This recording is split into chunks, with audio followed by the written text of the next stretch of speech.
जय मसीह के यीशु मसीह के मधुर नाम में मेरे प्रियो, आज हम देखते हैं कि सबका मालिक एक है। पिता परमेश्वर जो आकाश और पृथ्वी का सृजनहार है वो एक है, वो अनेक नहीं है, वो एक ही है। एक ही परमेश्वर पूरे आकाश और पृथ्वी का निर्माण किया।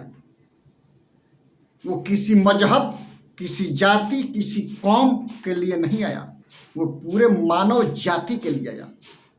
मेरे प्रियो, हम पढ़ते हैं कि क्या सच में सबका मालिक एक है? हाँ, यीशु मसीह के द्वारा सारी वस्तुएं का निर्माण हुआ। पृथ्वी आकाश परमेश्वर ने अपने शब्द के द्वारा बनाया। मेरे प्रियो, हम पढ़ते हैं पहला तीमुथियुस पहला अध्याय के 2 के 5 पद में, क्योंकि परमेश्वर एक ही है और परमेश्वर मनुष्य के बीच में एक ही बिचवाई है, अर्थात मसीह यीशु जो मनुष्य है। मनुष्य के बीच में एक ही बिचवाई है, मात्र वही प्रभु यीशु मसीह जो मनुष्य है। मेरे प्रियो, उसी के द्वारा सब कुछ सृजा गया, बनाया गया। हम पढ़ते हैं कि यह हमारे परमेश्वर ने अपने पुत्र को सारे जगत के लिए भेजा। एक आदमी के लिए नहीं भेजा, पूरे जगत के लिए, कि जो कोई इस पर विश्वास करे वो नाश न हो परंतु अनंत जीवन पाए। मेरे प्रियो, यूहन्ना रचित सुसमाचार उसका 3 अध्याय के 16 पद में हम पढ़ते हैं कि परमेश्वर ने जगत से ऐसा प्यार किया कि अपने पुत्र तक नहीं छोड़ा। क्या हम और आप अपने रिश्तेदारी में प्रेम करते हैं, विश्वास करते हैं? नहीं करते हैं कि वो लोग घात कर देगा जब पलकत पाएगा तो। मेरे प्रियो, सबका मालिक एक है और एक ही परमेश्वर हमको और आपको अपना सामर्थ, अपना पवित्र आत्मा का अनुग्रह और दान दिया है। तो हमको और आपको एक मन और एक तन होना है। पहला का पॉइंट था कि सबका मालिक एक है, अर्थात यीशु मसीह।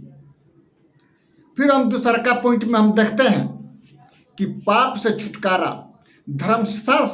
धर्मशास्त्र कहता है कि सबने पाप किया और परमेश्वर की महिमा से रहित है। मेरे प्रियो, रोमियो 3 के 10 में लिखा है कि सबने पाप किया।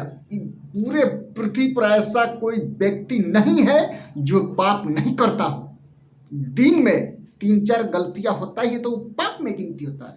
हमको प्रभु यीशु के सामने बैठ करके और प्रार्थना करना है कि हे प्रभु यीशु, बोलने के द्वारा, सोचने के द्वारा जो भी गलती खताएं हैं क्षमा कर। मेरे प्रियो, वो परमेश्वर क्षमा का दान है और क्षमा का खान है।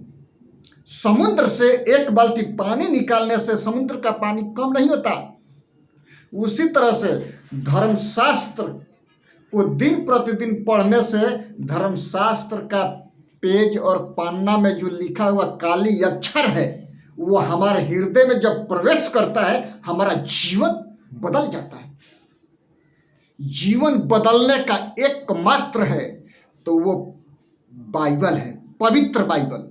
बाइबल में हमने बहुत सारी बातों के बारे में हम देखते हैं कि ये विशेष जाति के लिए नहीं आया है, सबके लिए बाइबल लिखा गया है। हर एक भाषाओं में ट्रांसलेशन किया जा रहा है। क्यों?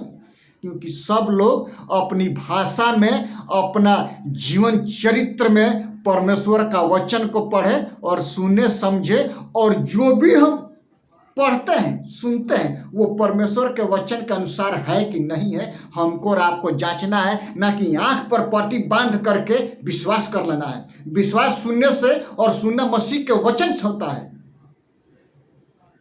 मेरे प्रियो, सबने पाप किया, परमेश्वर की महिमा से रहित।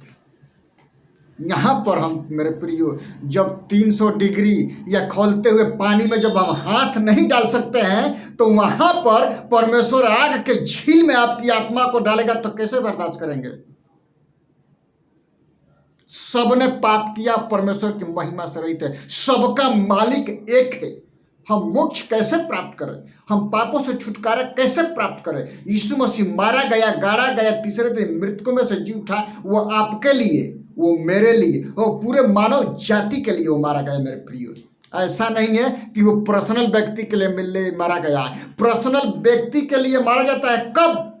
जो व्यक्ति यीशु को अपने जीवन में पर्सनल मुक्तिदाता ग्रहण करके के विश्वास करता है, पिता पुत्र पवित्र आत्मा के नाम से बपतिस्मा लेता है, वहां से स्टार्ट होता है गेट कि किस गेट में घुसना है, वहां से रास्ता चालू होता है मेरे प्रियो। उसके लिए प्रभु यीशु मसीह विशेषता का दर्जा देता है। सबके लिए आया। जितने लोग उसके नाम पर विश्वास करते हैं उनके लिए प्रभु यीशु आए। पिता सब बच्चों से प्यार करते हैं, लेकिन विशेष करके उनसे प्यार करते हैं जो उसको पुकारते हैं। मात्र एक ही पिछवाई है, अर्थात वो यीशु नासरी। तीसरा का पॉइंट है, क्या पाप मोक्ष पाना चाहते हैं? क्या आप पापों से मुक्ति और मोक्ष पाना चाहते हैं तो यीशु के पास आइए। यीशु पापों से छुटकारा देगा, मोक्ष देगा, अनंत काल का जीवन देगा। वो यीशु नाम है। आकाश के नीचे, पृथ्वी के ऊपर और मनुष्य में ऐसा कोई नाम नहीं दिया गया है कि जिससे में उद्धार पा सके, क्योंकि मार्ग, सच्चाई और जीवन यीशु मसीह है। यीशु मसीह के द्वारा सब कुछ होता है मेरे प्रियो। ईश्वर की योजनाएं आपके लिए है। वो ये चाहता है कि हर एक व्यक्ति स्वर्ग के राज्य में दिखाई दे, नरक में न जाए। हर एक व्यक्ति स्वर्ग के राज्य में दिखाई दे, नरक में न जाए। सबका मालिक एक है, यीशु मसीह। उसी के द्वारा मोक्ष प्राप्ति है मेरे प्रियो। प्रभु इन सारे वचनों से हमको और आपको आशीष करे। सबको जय मसीह की।